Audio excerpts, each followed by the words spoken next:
Attitude is attitude అనే lesson కనుక మీరు నిర్లక్ష్యం చేస్తారంటే తీవ్రంగా నష్టపోతారు. ఎవరు ఎక్కువ సార్లు చదువుతారో వాళ్ళకే ఎక్కువ మార్కులు వస్తాయి. This is fixed. 2 sentences 3 marks క్వశ్చన్కి 3 సెంటెన్సెస్లో ఆన్సర్ రాయండి. ఇది 4 మేజర్ డిస్కోర్సులో మిస్ అయ్యే ఛాన్స్ లేనే లేదు. ఇది కూడా కాకపోతే అక్కడికి వస్తుంది 90% డైరియా వస్తుంది. రిమైనింగ్ 10%లోనే నోటీస్ కానీ మెసేజ్ ప్రకారం 10 నుంచి 12 లైన్స్లో ఉన్నటువంటి పోయం మాత్రమే ఇస్తారు. ఈజీగా మీ అనుమానాలన్నీ పటాపంచలైతాయి. ఫుల్గా ఏమొస్తాయో అవి కూడా చెప్పడం జరిగింది.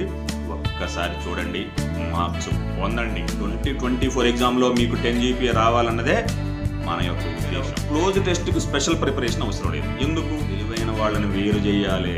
దానికోసం ఏంటంటే తొందరపాటు ఉన్న వాళ్ళని ఆపాలి. ఇలా చెప్పానంటే 100% వాస్తవం అని. కాబట్టి మీరు కాన్ఫిడెంట్గా ఫాలో అయ్యి. Back to my channel English with Jagadish. Dear students, 10th class public examinations చాలా దగ్గరకు వచ్చేస్తున్నాయి. సో ఈ సందర్భంగా ముందు ఈరోజు టాపిక్ ఏంటంటే బోర్డ్ ఎగ్జామినేషన్లో 2024 పర్టికులర్గా ఇంగ్లీష్లో వచ్చినటువంటి మోస్ట్ ఎక్స్పెక్టెడ్ క్వశ్చన్స్ ఏంది, డిస్కోర్సెస్ ఏంది, కాంప్రిహెన్షన్ ప్యాసేజెస్ ఏంది, ఎట్సెట్రా మనం డిస్కస్ చేయబోతా ఉన్నాం ఈ వీడియోలో. ఈ వీడియో మీకు 100% యూస్ఫుల్గా ఉంటుందంటంలో ఏమాత్రం డౌట్ లేదు. ఎందుకంటే మనం లాస్ట్ ఇయర్ ఎలా మన ఛానల్ని ఫాలో అయిన వాళ్ళు ఏ విధంగా బెనిఫిట్ అయ్యారు మీ అందరికీ తెలిసిందే. ఈ సంవత్సరం కూడా మీరు అటువంటి బెనిఫిట్ అవుతారు. ఇక ఈసారి 2024కి సంబంధించి ఇంగ్లీష్లో మోస్ట్ ఎక్స్పెక్టెడ్ లెసన్స్ ఏంటి, మోస్ట్ ఎక్స్పెక్టెడ్ డిస్కోర్సెస్ ఏంది, మోస్ట్ ఎక్స్పెక్టెడ్ కాంప్రిహెన్షన్ ప్యాసేజెస్ ఏందన్నది మీరు అడుగుతూ ఉన్నారు. ఇప్పుడు ఫస్ట్ మనం 10th క్లాస్ ఇంగ్లీష్లో చూసినట్లయితే స్టూడెంట్స్కి అర్థం కావట్లే ఎట్లా ప్రిపేర్ అవుదాం ఏంది అనేది. మనం ఒక రకంగా మీరు ఒకసారి క్వశ్చన్ పేపర్ పట్ల మీరు 80 మార్క్స్ పేపర్ తెలంగాణ లోపల మీరు చూసినట్లయితే 80 మార్క్స్ నడుస్తుంది ఎగ్జామినేషన్. అయితే ఆంధ్రాలో 100 మార్క్స్ పేపర్, అది వేరే వాళ్ళ సిలబస్ కూడా కొంత తక్కువ ఉంది అక్కడ. సో తెలంగాణలో పేపర్ 80 మార్క్స్ చూసినట్లయితే ఈ 80 మార్క్స్లో మీకు ఆల్మోస్ట్ 37 మార్క్స్కి అవుట్ ఆఫ్ 80 37 అంటే ఆల్మోస్ట్ 50% క్వశ్చన్ పేపర్ వచ్చేసి కేవలం కాంప్రిహెన్షన్గా మాత్రమే ఉంది. Comprehension passages 37 marks comprehension passages ఉంది. 1 to 4 ఒక ప్యాసేజ్ ఉంది 12 మార్క్స్కి, 5 to 8 మరొక ప్యాసేజ్ ఉంది 12 మార్క్స్కి, 24 మార్క్స్కి ఇక్కడికి అయిపోయింది. 1 to 8 క్వశ్చన్ నెంబర్ లోపల 24 మార్క్స్కి ప్యాసేజెస్ ఉన్నాయి. తర్వాత 9 to 12 ఇది కూడా కాంప్రిహెన్షనే, బట్ నాన్ వర్బల్ డేటా అంటే ఏంది, చార్ట్ ఇచ్చేసి దానిపైన కూడా కాంప్రిహెన్షన్ క్వశ్చన్స్ అడుగుతారు. సో 8 మార్క్స్కి 24 + 8 32. ఇక ఫైనల్గా ఇంకొక కాంప్రిహెన్షన్ ఎక్కడ ఉందంటే క్వశ్చన్ నెంబర్ 17 to 21 ఒక పోయం కానీ ప్రోజ్ కానీ వస్తుంది పార్ట్ బిలో, ఇది కూడా కాంప్రిహెన్షనే. ఈ తీరుగా మీరు చూసినట్లయితే 37 మార్క్స్ కాంప్రిహెన్షన్ అనేది ఉంది. సో ఇప్పుడు లెసన్స్ వారిగా ఇప్పుడు మీకు ఏ లెసన్స్ చదివితే యూస్ఫుల్గా ఉంటుందో చూడండి. యాటిట్యూడ్ ఈజ్ యాటిట్యూడ్ అనే లెసన్ కనుక మీరు నిర్లక్ష్యం చేస్తారంటే తీవ్రంగా నష్టపోతారు.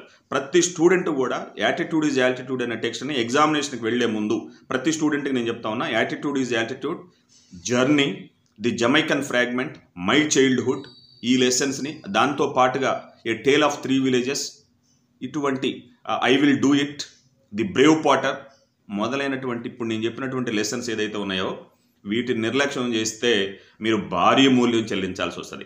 యాటిట్యూడ్ ఈజ్ యాటిట్యూడ్ నుంచి మినిమం 10 మార్క్స్ గ్యారంటీ, 10 నుంచి 15 మార్క్స్ వరకు యాటిట్యూడ్ ఈజ్ యాటిట్యూడ్ అనే లెసన్ వస్తుంది. దీన్ని ఎట్టి పరిస్థితుల్లో కూడా మీరు మిస్ అవటం లేదు. ఈ లెసన్ వచ్చేసి మీకు ఫస్ట్ ప్యాసేజ్గా రావచ్చు, ఈ లెసన్ నుంచి మొదటి ప్యాసేజ్గానైనా రావచ్చు. ఒకవేళ అక్కడ మిస్ అయింది అనుకోండి, దీన్ని మళ్ళీ మీరు ఎడిటింగ్లో question number 22 to 26 editing paragraph ఏదైతే ఉందో అక్కడ రావచ్చు. అక్కడ కూడా ఫర్ ఎగ్జాంపుల్ మిస్ అయింది అనుకోండి, క్వశ్చన్ నెంబర్ 14లో మేజర్ డిస్కోర్స్గా దీని నుంచి రావచ్చు. అక్కడ కూడా మిస్ అయింది అనుకోండి, ఫర్ ఎగ్జాంపుల్ ఎక్కడెక్కడ వస్తుందో చెప్తాను, అక్కడ కూడా పోతే question number 32 to 36 elements of vocabulary, synonyms, antonyms, right forms of the words చూసారా, అక్కడ రావచ్చు. సో లేదా క్వశ్చన్ నెంబర్ 15లో మైనర్ డిస్కోర్స్గానైనా రావచ్చు. ఈ లెసన్ నుంచి ఖచ్చితంగా ఇప్పుడు నేను చెప్పినటువంటి 4-5 ఏరియాస్లో కనీసం 2 ఏరియాస్లో లేదా మినిమం 1 ఏరియాలో 10 మార్క్స్కి తప్పనిసరిగా ఈ లెసన్ వస్తుంది. కాబట్టి ప్రతి స్టూడెంట్ కూడా attitude is attitude, the journey, Jamaican fragment, my childhood అనే లెసన్స్ని ప్రతి ఒక్కళ్ళు ఖాళీగా ఉన్నప్పుడు ఏంది కొంచెం నైట్ టైంలో కొంచెం నిద్ర వస్తున్నప్పుడు కానీ అంత యాక్టివ్గా లేని టైంలో లెసన్స్ చదవాలి. చాలామంది ఏంది ఎంతసేపటికి ఆ స్టడీ మెటీరియల్స్ గైడ్స్ ఏదో చదువుతున్నారు, వాటి వల్ల ఉపయోగం లేదు. టెక్స్ట్ బుక్ ఎవరు ఎక్కువ సార్లు చదువుతారో వాళ్ళకే ఎక్కువ మార్కులు వస్తాయి. This is fixed. Text book చదివిన వాళ్ళకి ఖచ్చితంగా 10 GPA వచ్చే అవకాశం ఎక్కువగా ఉంటుంది. ఎందుకంటే టెక్స్ట్ బుక్ పైన ఎక్కువగా మనం టెస్ట్ చేయడం జరుగుతుంది కాబట్టి ఈ విషయం అయితే గుర్తుపెట్టుకోండి. I will do it, the brave potter, a tale of 3 villages, what is my name అనే లెసన్స్ ఏదైతే ఉన్నాయో వీటిని కూడా చూసుకోండి. ఫస్ట్ 2 ప్యాసేజెస్, ఫస్ట్ ప్యాసేజ్కి సెకండ్ ప్యాసేజ్కి సంబంధించి ఇవి సరిపోతాయి. ఓకేనా?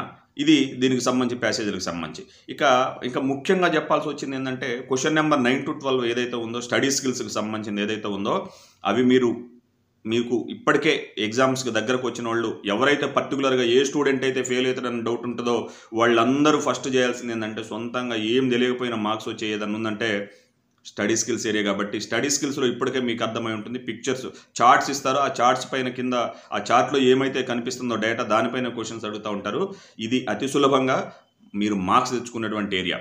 మళ్ళీ నేను గతంలో చెప్పినా మళ్ళీ చెప్పడానికి నాకు మరి తప్పక చెప్పాల్సి వస్తుంది. ఏంటంటే క్వశ్చన్స్కి 3 సెంటెన్సెస్, 3 మార్క్స్ క్వశ్చన్కి 3 సెంటెన్సెస్లో ఆన్సర్ రాయకుండా, అదేవిధంగా స్టడీ స్కిల్స్లో ఉన్నటువంటి 2 మార్క్స్ క్వశ్చన్స్ కాబట్టి వాటికి 2 సెంటెన్సెస్లో ఆన్సర్ రాయకపోతే మాత్రం మీకు మార్క్స్ రావు. మీరు 1 సెంటెన్స్లో ఎస్ నో అని ఇట్లా పెడితే హాఫ్ మార్కులు 1 మార్కులు ఇస్తారు, 2 మార్క్స్ అయితే రావు.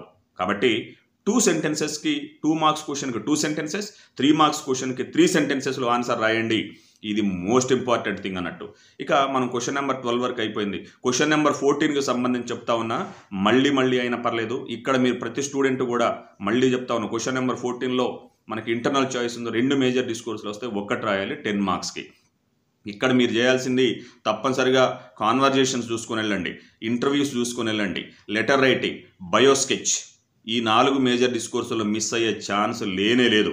ఇది కూడా కాకపోతే అక్కడికి వస్తే డిస్క్రిప్షన్ ఒకటి చూడండి. డిస్క్రిప్షన్ ఆఫ్ ఫీలింగ్స్, నిన్నగాక మొన్ననే మన ఛానల్లో ఒక వీడియో పెట్టా. Description of feelings, A questions వస్తాయో కూడా ప్రతి మేజర్ డిస్కోర్స్లో కూడా ఏ క్వశ్చన్స్ ఎగ్జామినేషన్స్లో వచ్చే అవకాశం ఉందో కూడా నేను పెట్టి ఉంచాను. సో ఈ 5 మేజర్ డిస్కోర్సులకు మించి వచ్చే ఛాన్స్ లేనే లేదు. ఒకవేళ ఇంకా మీరు టైం ఉంటే మాత్రం ఇది కొరియోగ్రఫీ స్క్రిప్ట్ ఒకటి కూడా చూసుకొని ఉండండి. ఈజీగా ఉంటుంది కొరియోగ్రఫీ స్క్రిప్ట్. ఇప్పుడు నేను ఈ సందర్భంగా చెప్పేది ఏంటంటే మన ఛానల్లో అన్ని వీడియోస్ ఉన్నాయి, అన్నిటికి సంబంధించి ఈజియెస్ట్ వేలో ప్రజెంట్ చేయడం కోసం నేను పెట్టాను.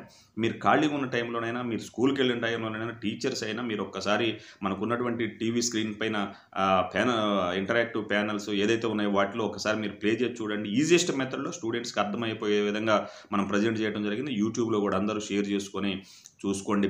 తెలియని స్టూడెంట్స్ కూడా దయచేసి షేర్ చేయండి. అందరికీ మార్క్స్ రావాలి. ఒక ఇంగ్లీష్ కోసమే కాదు, ఇంగ్లీష్ విత్ జగదీష్ అనే ఛానల్ 10th క్లాస్కి సంబంధించినటువంటి మిగతా వీడియోస్ కూడా అన్ని సబ్జెక్టులకు సంబంధించి ఇందులో ఇన్ఫర్మేషన్ నేను ఇస్తూ ఉన్నాను. కాబట్టి మీరు అందరికీ, స్టూడెంట్స్ అందరికీ దీన్ని షేర్ చేసి అందరూ కూడా దీని నుంచి బెనిఫిట్ అయ్యే విధంగా చూసుకోండి. ఓకేనా? అది మేజర్ డిస్కోర్స్కి సంబంధించి. అది మైనర్ డిస్కోర్స్కి సంబంధించి కూడా first question number 15 minor discourse, text నుంచి వచ్చే మైనర్ డిస్కోర్స్ క్వశ్చన్ నెంబర్ 15లో వస్తుంది. 16లో మాత్రం beyond the syllabus, out of syllabus నుంచి టెక్స్ట్ ఇండిపెండెంట్ మైనర్ డిస్కోర్స్ అది. సో ఇక్కడ కూడా మీకు ఉన్నాయే 3. దీంట్లో జనరల్గా అయితే ప్రయారిటీ మనం టెక్స్ట్ నుంచి ఇచ్చే వాటిల్లో మనకి ఇన్పుట్ ఇవ్వాలి అంటే బాగా స్కోప్ ఉన్నటువంటి మైనర్ డిస్కోర్స్ వచ్చేసి డైరీ. 90% డైరీ వస్తుంది. ఇక రిమైనింగ్ 10%లోనే నోటీస్ కానీ మెసేజ్ కానీ వస్తుంది. సో ఫస్ట్ ప్రయారిటీ డైరీ రాయటమే. అది మాత్రం మీరు చూసుకొని వెళ్ళండి. డైరీ ఎంత సింపుల్గా రాయాలి, ఎట్లా అయ్యిందన్నది మన ఛానల్లో ఉంది, ఒకసారి చూడండి. క్వశ్చన్ నెంబర్ 16లోకి వచ్చేసరికి మళ్ళీ మనకి మైనర్ డిస్కోర్స్ మళ్ళీ ఉంది. ఇక్కడ మళ్ళీ 3 ఉన్నాయి. ఇక్కడ కూడా పోస్టర్, ఇన్విటేషన్, ప్రొఫైల్. సో అందరికీ ఈజీ మైనర్ డిస్కోర్స్లే ఉన్నాయి. ఇన్విటేషన్ చూసుకోవచ్చు, పోస్టర్స్, ప్రొఫైల్స్. ఆ పోస్టర్స్ రాసేటప్పుడు ఇప్పటికి కూడా రావట్లేదు చాలామందికి. మనం పేపర్స్ కరెక్షన్ చేస్తూ ఉంటే ఆ పోస్టర్స్లో మనం సింపుల్గా 4 స్టెప్స్ చెప్పా. టైటిల్ పెట్టాలా, పిక్చర్ డ్రా చేయాలి, ఒక 3, 4, 5 స్లోగన్స్ రాయాలి, కింద ఎవరు ఇష్యూ చేశారో అది పెట్టాలి. అది చేయకుండా మరి పారాగ్రాఫ్ లాగా రాస్తున్నారు, ఇట్లా రాస్తే మార్క్స్ అయితే రావు. సో ఇది ఇక్కడికి మీరు చూసుకోవాల్సినటువంటి ఏరియా.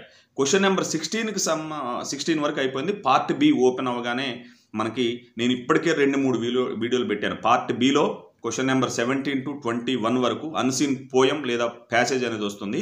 ఏ క్వశ్చన్స్ వస్తాయి, ఎలా ఆన్సర్ చేయాలన్నది English with Jagadish unseen poem or passage అని కొట్టండి. మనకి ఆ వీడియో చూడండి. 5 మార్క్స్కి మినిమం 3-4 మార్క్స్ వచ్చి అంత సింపుల్గా ప్రజెంట్ చేశాను. బట్ ఏదైనప్పటికీ నా స్టెప్స్ ఫాలో కావడానికి ఇది సిలబస్లో లేదు కాబట్టి, బియాండ్ ది సిలబస్ కాబట్టి ఇది ఇంపార్టెంట్ పోయం అని మనం చెప్పలేము. బట్ ఎగ్జామినేషన్లో మాత్రం ఒక పాయింట్ చెప్పగలను.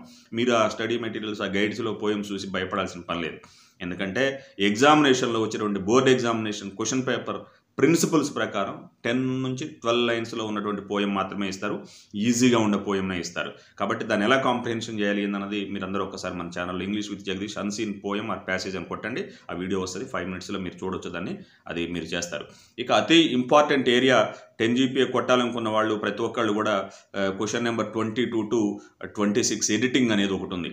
ఎడిటింగ్లో ఎవరికైతే 5 వస్తాయో వాళ్ళకి 10 జీపీఏ వచ్చే అవకాశం అమాంతం పెరుగుతుంది. 10 జీపీఏ రావాలంటే ఎడిటింగ్లో రావాలి. ఇందాక నేను క్వశ్చన్ నెంబర్ మిస్ అయ్యా 13 transformation of sentences. Transformation of sentences సంబంధించి 1 షాట్ వీడియో, సింగిల్ వీడియో ఒకటి ఉంది. English with Jagadish 10th class English grammar, 10th class English grammar, English with Jagadish కొట్టండి. అది చాలా యూస్ఫుల్ వీడియో. అది చూసిన తర్వాత మీ అనుమానాలన్నీ పటాపంచలవుతాయి. ట్రాన్స్ఫర్మేషన్ సార్ మాకు యాక్టివ్ వాయిస్ ప్యాసివ్ వాయిస్ కాలేదు, డైరెక్ట్ ఇండైరెక్ట్ స్పీచ్ కాలేదు, సింపుల్ కాంప్లెక్స్ కాలేదు, కాంపౌండ్స్ లేకపోతే క్వశ్చన్ ట్యాగ్, ఇవన్నీ మ్యాటర్ ఆఫ్ 20 minutesలో ఈజియెస్ట్ మెథడ్లో ప్రజెంట్ చేశాను. నేను ఇప్పుడు టైం ఇక్కడ 1 వీడియోలో అవన్నీ తీసుకొచ్చి చూపించలేను కాబట్టి English with Jagadish 10th class English grammar అనేది ఏదైతే ఉందో చూడండి. అది మీకు ఖచ్చితంగా ప్రతి స్టూడెంట్కి ట్రాన్స్ఫర్మేషన్ ఆఫ్ సెంటెన్సెస్ 8 మార్క్స్ ఉంది. క్వశ్చన్ నెంబర్ 13లో అందరికీ మార్క్స్ వచ్చే విధంగా నేను ఈజియెస్ట్ మెథడ్లో దాన్ని 1 month 2 months చెప్తే అయిపోయే గ్రామర్ని 20 minutesలో చెప్పడం జరిగింది.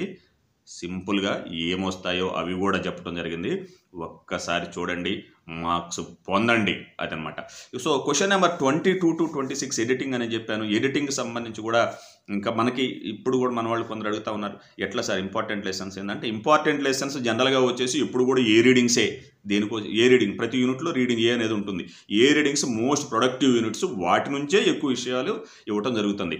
కాకపోతే బి రీడింగ్ నుండి సి రీడింగ్ నుండి కూడా వచ్చే అవకాశం ఉంది కాబట్టి మీరు ఇది చూసుకోవాల్సి ఉంటుంది. ఎడిటింగ్ అయితే నేను చెప్పినటువంటి editing English with Jagadish editing కొట్టండి, అర్ధగంట 20 నిమిషాల్లో ఎడిటింగ్లో మార్క్స్ వచ్చే పద్ధతి ఆడ చూపించడం జరిగింది. దీనికంటే ముఖ్యంగా టెక్స్ట్ బుక్ అవకాశం ఉన్న మేరకు ఎప్పుడు టైం దొరికితే అప్పుడు టెక్స్ట్ బుక్ చదువుతూ నేను చెప్పినటువంటి వీడియోస్ ఫాలో అయితే 10 జీపీఏ వచ్చినట్లే రావాలి. అందరూ అదే ఫాలో అవుతారు కాబట్టి ఓకేనా. అదొక విషయం. ఎడిటింగ్ సంబంధించి ఆ వీడియో చూడండి. English with Jagadish editing short video ఉంది, ఫుల్ లెంత్ వీడియో ఉంది. 2 చూడండి, మీకు మేలు జరుగుతుంది. 100% అష్యూరెన్స్ ఈజ్ గివెన్. 2024 ఎగ్జామ్లో మీకు 10 జీపీఏ రావాలన్నదే మన యొక్క ఉద్దేశం. రైట్, ఇది ఒక విషయం. ఇక 22 to 26 అయిపోయింది పార్ట్ బి. ఇంకా 27 to 31 దీనికి సంబంధించి కూడా మన దాంట్లో వీడియో ఉంది. బట్ ఇది కూడా not from the syllabus, out of the syllabus. కాబట్టి దీన్ని ఏమంటామంటే క్లోజ్ టెస్ట్ అంటాం. క్లోజ్ టెస్ట్లో పారాగ్రాఫ్ ఇచ్చేసి 5 blanks ఉంటాయి. ఒక్కొక్క బ్లాంక్ వచ్చేసి 4 ఆప్షన్స్ ఉంటాయి, మీకు తెలిసిందే. దీనికి సంబంధించి ఇది అసలు దీనికి స్పెషల్గా క్లోజ్ టెస్ట్కి స్పెషల్ ప్రిపరేషన్ అవసరం లేదు. ఎందుకు? ఇది కూడా ఎడిటింగ్ లాంటిది. ఎడిటింగ్లో ఏ రూల్స్ అయితే ఫాలో అవుతామో మనం 14-15 రూల్స్ ఇచ్చాను, అవే ఇక్కడ వస్తాయి. అక్కడికంటే ఇంకా తక్కువ. అక్కడైతే సెంటెన్స్లో ఉన్న ఎర్రర్ని పట్టాలి. ఇక్కడ మాత్రం బ్లాంక్ ఇస్తాడు. ఆ బ్లాంక్లో ఏ వర్డ్ వస్తుందో 4 ఆప్షన్స్ ఉన్నాయి. ఇక్కడ వచ్చేది కంపల్సరీగా ఒక బ్లాంక్లో వర్బ్ వస్తుంది, మరొక బ్లాంక్లో ప్రిపోజిషన్ వస్తుంది, మరొక బ్లాంక్లో ఆర్టికల్ వస్తుంది, మరొక దాంట్లో కంజంక్షన్, ప్రిపోజిషన్, ఆర్టికల్ చెప్పాను కదా ఇది. ఇక తర్వాత రిలేటివ్ ప్రొనౌన్స్ ఇట్లాంటివి వస్తాయి. దీంట్లో క్వశ్చన్ నెంబర్ 27 to 31లో వచ్చేది ఇది. ఎడిటింగ్ రూల్స్ ఏదైతే ఉన్నాయో అవే ఇక్కడ కూడా డైరెక్ట్గా అప్లికబుల్ చెప్తా ఉన్నాను కదా. మీరు ఎడిటింగ్ చేసిన వాళ్ళకి ఇక్కడ కూడా అవే, మీరు ఏదైతే రూల్స్ అక్కడ పాటిస్తామో అవే ఇక్కడ ఫాలో అయితే సరిపోతుంది. నాట్ ఫ్రమ్ ది సిలబస్, అదైతే గుర్తుపెట్టుకోండి. మల్టిపుల్ చాయిస్ క్వశ్చన్స్ అనేవి ఉంటాయి, జాగ్రత్త. కాకపోతే ఇక్కడ మీకు చెప్పాల్సి వచ్చింది ఏంటంటే, కొందరు తొందరపాటు వల్ల మార్క్స్ కోల్పోయే సందర్భాలు ఉన్నాయి దీంట్లో. అవేంటంటే ఒక్కోసారి ఏ అనే ఆన్సర్ కరెక్ట్గా అనిపించగానే ఏ అని పెట్టేస్తున్నారు. ఏ కరెక్టే, కానీ ఒక్కొక్కసారి సి కూడా కరెక్ట్. అందుట్లో అప్పుడు ఆప్షన్ ఏముంటుంది అంటే both A and CR correct అని ఉంటుంది. ఒక్కోసారి ఆల్ ది అబోవ్ అని ఉంటుంది. అది చూసుకోకుండా తొందరగా ఫస్ట్ ఆన్సర్ ఏది కనిపిస్తే అది రైట్ అనిపించగానే పెట్టేస్తున్నారు. అట్లా చేయొద్దు. మీకు రైట్ తెలిసినా సరే మిగతా రాంగ్ కూడా చూసిన తర్వాతనే ఆన్సర్ పెట్టాలి. డైరెక్ట్గా మరి ఒకటి తెలిసింది కదండి, డైరెక్ట్గా ఆన్సర్ పెట్టేస్తే మరి మార్క్స్ రావు అన్నట్టు. మార్క్స్ మిమ్మల్ని ట్రికీ క్వశ్చన్స్ ఉంటాయి. అంటే మిమ్మల్ని బోల్తా కొట్టించడం కోసం కొన్ని క్వశ్చన్స్ అడుగుతారు. ఎందుకంటే తెలివైన వాళ్ళని వేరు చేయాలి. దానికోసం ఏంటంటే తొందరపాటు ఉన్న వాళ్ళని ఆపాలి. ఇట్లాంటి పరిస్థితి ఉంటుంది. కాబట్టి ఆ ట్రికీ క్వశ్చన్స్ ఉన్నప్పుడు మీరు తొందరపాటు గురి కావద్దు. ఎగ్జామినేషన్ 3 hours టైం ఉంది, సరిగ్గా రాసే వాళ్ళకి ఇది 2 hours పడుతుంది. కాబట్టి తొందర అవసరం లేదు, నిదానమే ప్రధానం. ప్రశాంతంగా రాసుకుంటూ రావండి. 1కి 4 సార్లు క్వశ్చన్ పేపర్ చదవండి, ఏమడిగారో చూడండి, ఆన్సర్ రాయండి. అప్పుడు మార్క్స్ వస్తే తప్పితే తొందరగా ఏంటి 1 hour నువ్వు టైం మిగిలిచ్చి ప్యాడ్ పక్కన పెట్టి నువ్వు ఖాళీ కూర్చొని చేసేది ఏంది?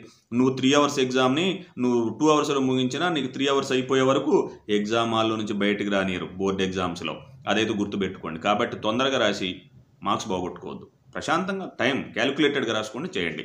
సో 27 to 31 క్లోజ్ టెస్ట్లో వచ్చేటువంటి areas out of syllabus. But points అయితే చెప్పాను, ఇంపార్టెంట్ ఏదో వస్తాయి. Verb, preposition, conjunction, article, relative pronoun, ఇందుట్లో వచ్చేది ఏరియాస్ ఇవే, వీటిని చూసుకోండి. ఇక 32 to 36 ఇది మనం ఇప్పటికే చెప్పున్నాను, వీడియోస్ కూడా ఉన్నాయి. ప్రతి టాపిక్ పైన వీడియో ఉంది, ప్రతి టాపిక్ పైన ఉంది. దీనికి 32 to 36లో మనకి టెక్స్ట్ బుక్లో ఒక పారాగ్రాఫ్ తీసుకొని ఇచ్చేసి అండర్లైన్ చేస్తారు 5 words అయితే.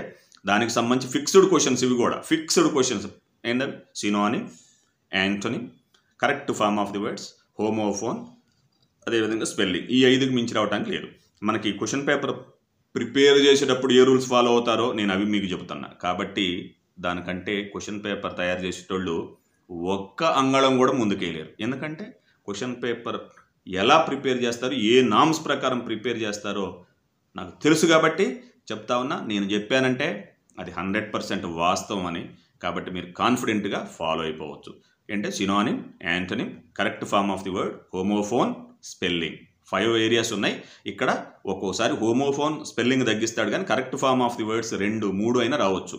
సో ఈ విధంగా మీకు వచ్చేవి ఇవే, చూసేది ఇవే. మీరు రేపు ఎగ్జామినేషన్లో ప్రిపేర్ అయ్యి ఉండండి. అవకాశం ఉన్నప్పుడల్లా టెక్స్ట్ బుక్ చదవండి. షార్ట్ కట్లో డిస్కోర్సెస్ ఎలా రాయాలి, ట్రాన్స్ఫర్మేషన్ ఆఫ్ సెంటెన్సెస్ ఎలా చేయాలి, ఏ ఏరియాతో ఎట్లా డీల్ చేయాలి అన్నది మన వీడియోస్ ఫాలో అవుతూ ఉండండి. బై హార్ట్ చేసేది ఏం లేదు ఇక్కడ.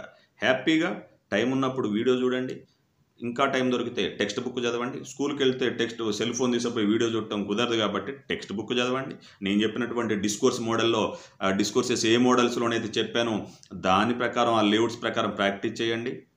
10 GPA మీదే పక్కా. ఓకేనా? ఇకనైనా మీరు కన్ఫ్యూజన్కి బంద్ చేసి ప్రశాంతంగా లాస్ట్ ఇయర్ పెట్టిన వీడియోస్ అయినా సరే అన్ని సబ్జెక్టుకి సంబంధించి చూడొచ్చు. ప్రీ ఫైనల్కి ఒకటి, పబ్లిక్ ఎగ్జామ్కి ఒకటి వీడియోలు సపరేట్గా ఉండవు. సిలబస్ ఎప్పుడు ఒకటే ఉంటుంది. మోడల్ వచ్చేది అదే కాబట్టి ప్రతిసారి దీనికి ఇంపార్టెంట్, దానికి ఒకసారి చెప్పామంటే అది అన్నిటికీ ఇంపార్టెంట్ అన్నట్టే. ఓకేనా? I wish you all the best. Will meet in the next video.